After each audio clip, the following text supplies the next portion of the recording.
Okay, so I've bought most of the stuff I need to start the irrigation system. Right here I have about 2,100 feet of 1-inch poly pipe. And then in here I have a bunch of different fittings, a couple valve boxes, flex pipe, wire, valves, 60 sprinkler heads, and a whole lot of incoming pain for getting all of this laid. Alright, so here's a screen grab of the plan that I made in SketchUp for the sprinkler head layout.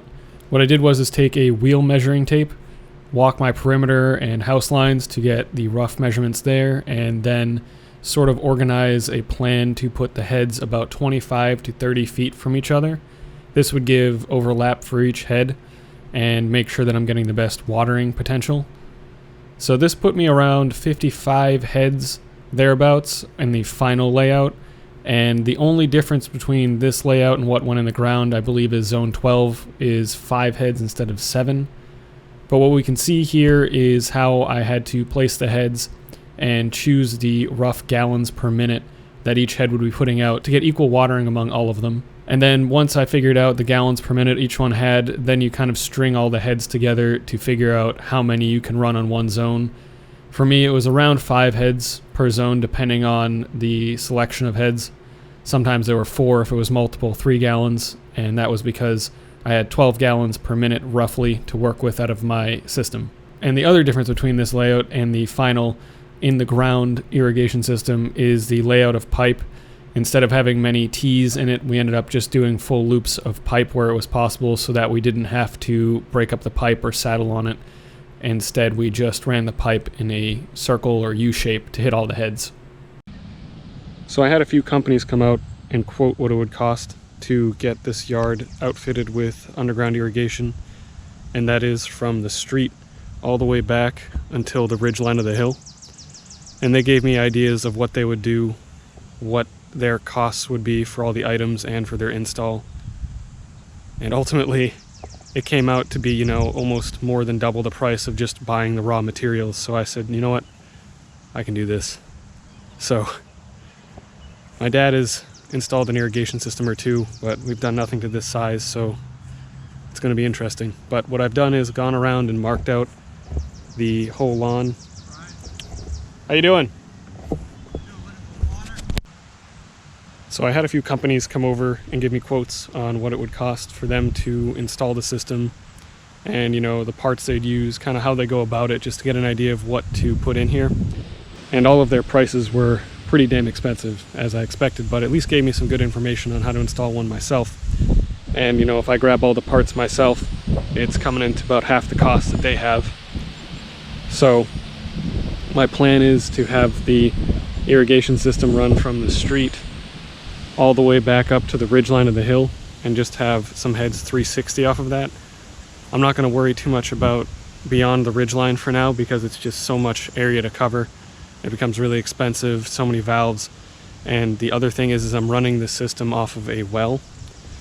Now, I know my well gets about 12 gallons per minute out of the spigot over here, as well as about 52 to 55 psi. So that'll give me enough throughput and pressure to run about 5 heads a zone. And with the spacing of around 25 feet to each head with overlap, that is putting me around 50 to 60 heads depending on how they get arranged around some of these items here in the house. So to start here, all the plumbing and mainline water access is behind this wall right here. So this is inside the bathroom on the other side of that wall I was just at. Behind this little 1-foot door is where I have my filtration for the water coming in from the well for my house water. And down here you can see where the spigot is, as well as the pressure tank in the back. So what I have to do in here is I might replace this filter with a reusable filter, a clean out filter like I'll use for the sprinkler system, and then clean up some of this piping in here so that I can get those filters set up nice, have ejection ports for their cleanouts, and make some of this piping a bit nicer so that I can actually access this area and clean up this conduit that they just left hanging. So it's a tight area, but I should be able to get everything I need done in here. And then I think I'll have the controller head come over here and sit on this wall, and I'll be able to access it easy without opening that door. So the first order of business will be putting the valve boxes in, or at least digging the holes for the valve boxes so I know where I'm going to be running pipe to and from.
Alright, so we rented this Ditch Witch R300. It's a stand-on hydraulic vibrating pipe puller. So let's see how well it ends up working here. Hopefully we can get all the runs of pipe in with this and just do some minor trenching for the sprinkler heads.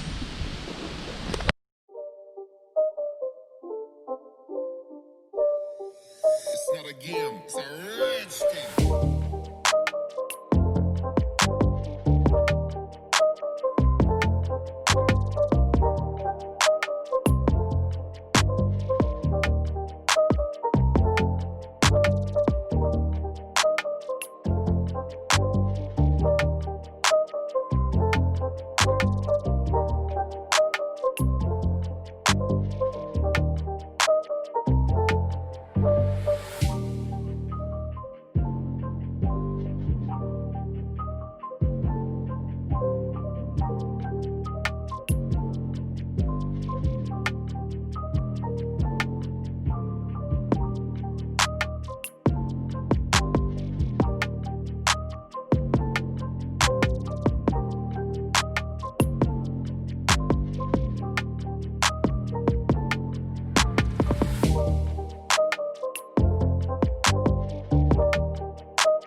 Alright, so I haven't gotten to record all that much today since we've been doing action in every single area. So I just tried to record myself pulling a lot of the pipe. And on top of that, it's been obnoxiously hot, so the GoPro overheats if it's sitting in the sun. So now, it's a little bit later, and we have runs to all of the boxes except for 2. So what I have to do back here is dig a hand trench for the line back around these boxes and down this way, because the wellhead power and the oil line or the propane line comes right through here, so I can't really run the ditch witch through that, and I don't want to use the Kubota and it's too tight, so I have to run that line all the way out to here and then make another trench going across to a sprinkler head over there, and then I'll connect that line that's back over there into here.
Okay, so I haven't done the best at recording what I've been doing here, but everything was going quick and we're doing work all over the place. So as of right now, we have in 2 of the valve boxes and manifolds, as well as all of the pipe pulled and everything. So in this valve box here, we have 3 valves, and all of it's put together with just poly pipe heating up in clamps. And then these boxes didn't have cutouts, so I just placed them on top of bricks to hold them up off the pipe, so I didn't have to cut the boxes. And so I have 1 box there, another box here, and then 2 more in the back for a total of 12 zones. And then all around the yard, I have all of the sprinkler heads flagged and funny pipe, or just a regular 90-degree angle coming out for risers for sprinkler heads.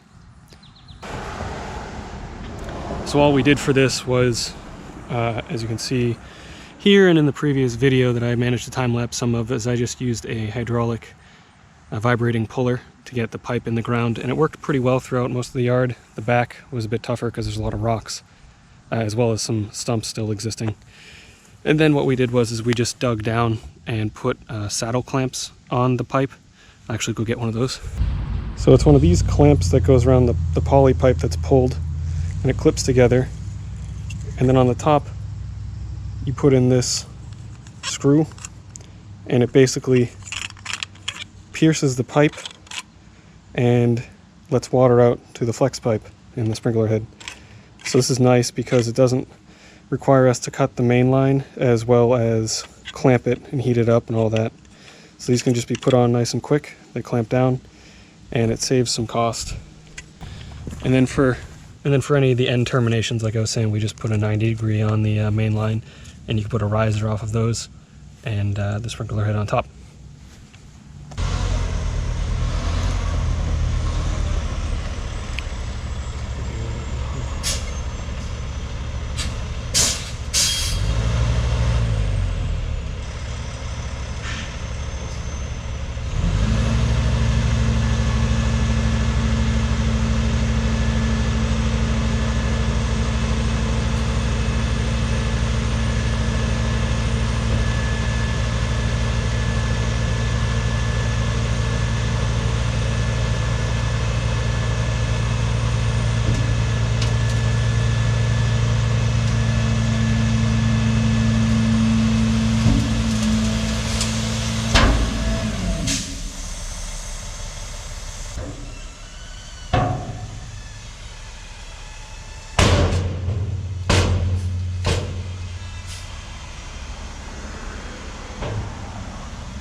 And also, as you can see in the front of the lawn here, I've been getting a whole bunch of orders of loam.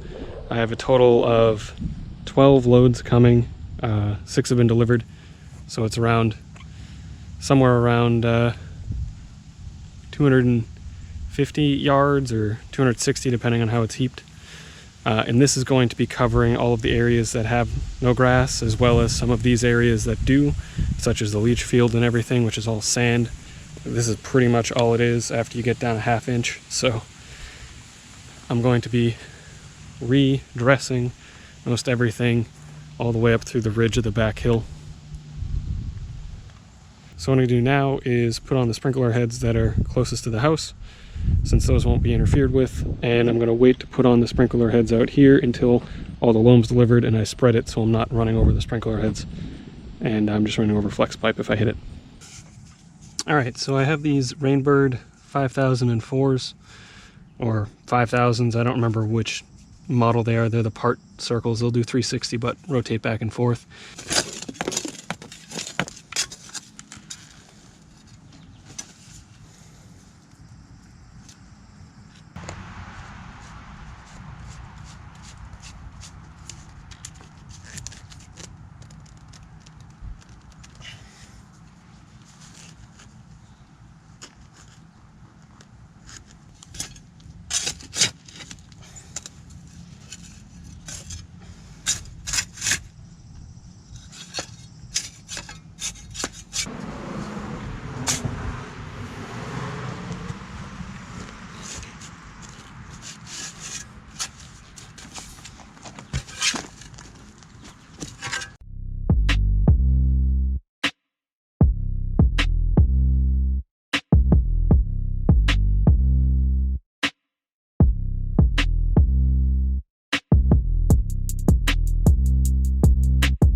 Alright, so here's what it looks like in the back.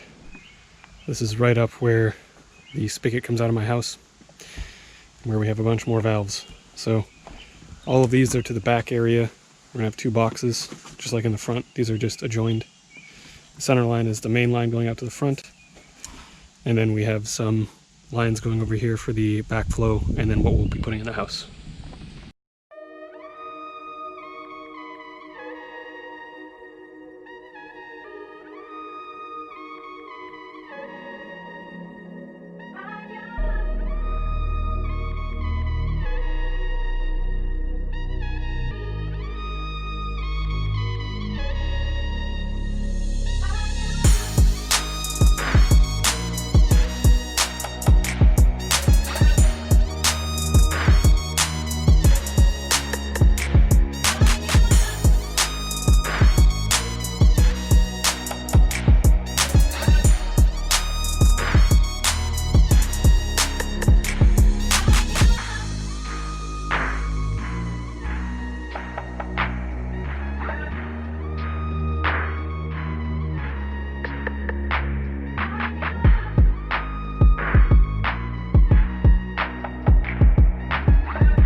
Alright, so like I mentioned the other day, I have 12 orders of loam coming. 9 of them have been delivered, and the other 3 are coming this afternoon. And I figure since it's in the 70s today, pretty cool, I'll go ahead and start spreading this loam. So my plan will be to spread out around all of these spots where I've left pipe coming up, and then just dig out for the sprinkler head, or keep these from getting completely filled in, so that I can put the sprinkler head in after I fill in the loam, so I'm not driving over the sprinkler heads while I'm driving the Kubota. And so another little jerry-rigged thing we did here, you can see on my truck, is the main power line into my house dips a bit, and the triaxle doesn't fit underneath it. So when we're having them drive up back over to the hill, I've propped up this side, and then the other day when my dad was here, we propped up the other side with his truck, and it clears it by about 6 inches after we do that. So yeah, I'll have to do that again this afternoon once my dad gets here.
Okay, so I didn't get to film redoing this interior plumbing, but we did quite a bit. The space was so small that it was really hard for me to even fit in here myself, let alone get a camera set up. But what my dad and I did was we replaced all of the PEX tubing and copper tubing that was kind of mixed in here with just pure PEX, put into view flow filters.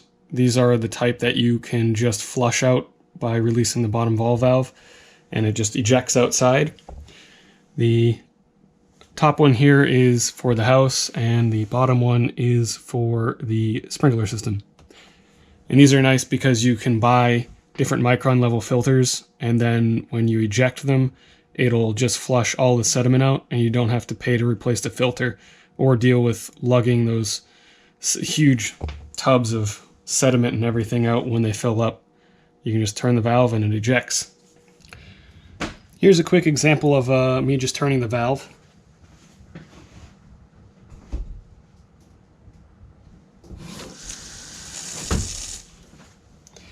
As you can see, that fires it right out. And then the other thing we did was we cleaned up the conduit that was just hanging here for the well pump. Moved that up over in the corner. And then out here on the other side of this wall, I installed the sprinkler timer. So this will be nice and accessible, and I've already put all the zones on it. And then down here at the house we put in an RPZ. I couldn't use a vacuum one because it would have to be way above the top of the hill. These are more expensive, unfortunately, but it's better to be safe than sorry.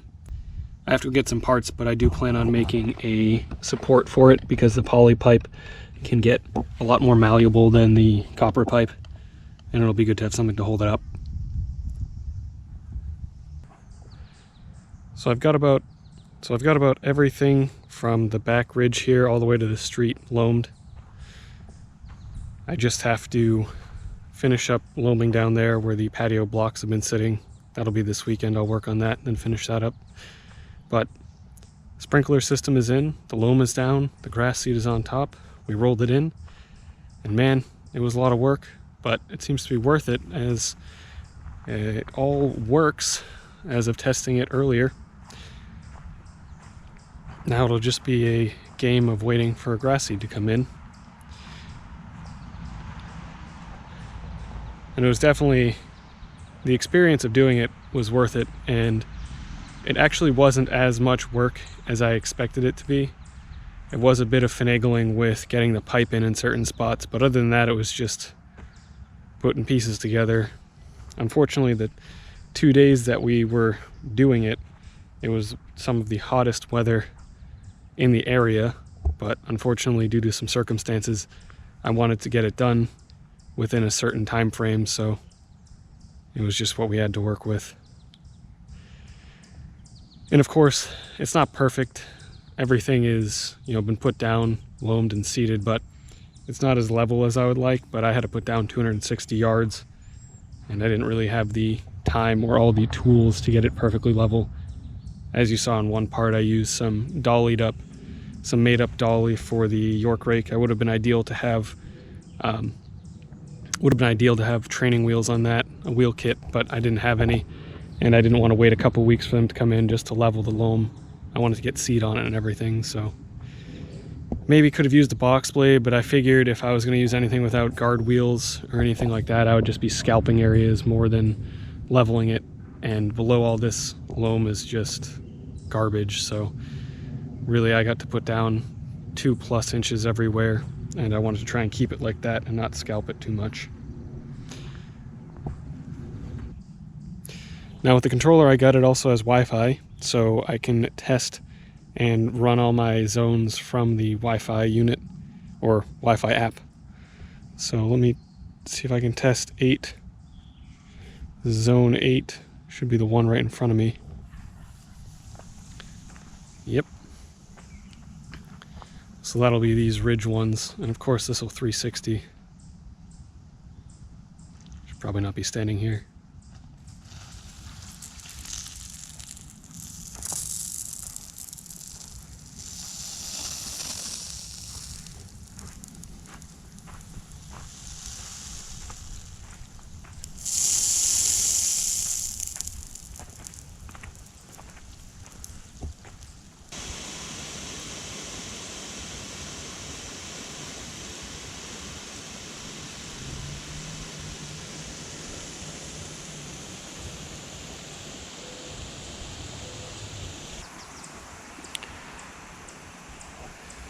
And now the joys of the app is I can hit stop.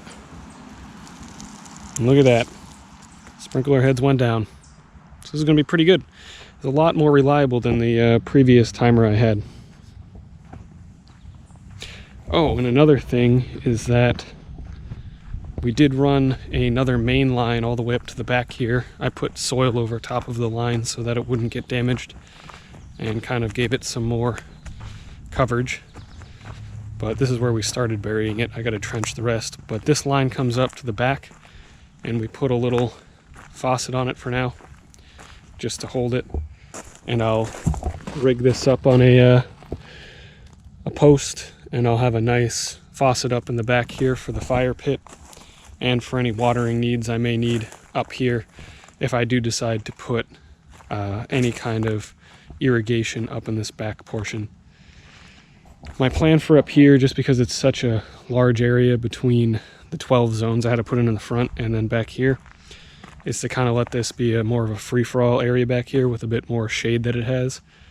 And I may put in another irrigation setup, but it'll be, if anything, it'll probably run off of like a water tote, maybe, and run it only in the hot parts of the year and let it grow as it will outside of that. And then we also put in a box here, and this is for, of course it got buried some, but this is just a valve for the main line that goes up to the back. I have to clean that out some. So yeah, the next project is putting in these patio blocks over here. I actually got these before I did all of the loam and all of the sprinkler system, but the timing on everything is I wanted to get the loam and everything else in first, and then worry about this section. So a little sneak peek is these are all slate gray. It's a 3-piece system. I forget the exact sizes, but it's got 3 different size pieces, and then I'm going to edge it with these onyx colored 6x6 bricks. Should come out looking pretty nice.